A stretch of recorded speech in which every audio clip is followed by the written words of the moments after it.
coba. Bella sakit. Bella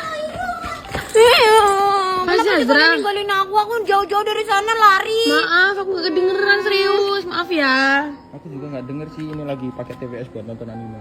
Ih, kamu nonton anime apa, Hairul? Ih, kamu tahu gak sih, masih sekarang aku udah officially wibu. Arigatou gozaimasu, arigatou gozaimasu. Ara-ara. Ya pasti Azra tiba-tiba arah-arah geli banget aku.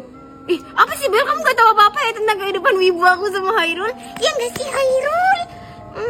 Tapi menurutmu aku kawaii nggak? Ara-ara.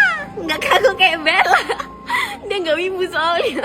Jangan gitu Desra, aku dengernya agak gimana gitu. Biasanya aja jangan diimut-imutin suara Ih, kamu. ini aku nggak imut-imutin, Hairul. Emang dari dulu aku kayak gini. Bahkan dulu pas aku lahir itu, aku udah diajarin ara-ara kayak gitu dari dulu. Serius. Desra, kamu makin lama makin aneh sih.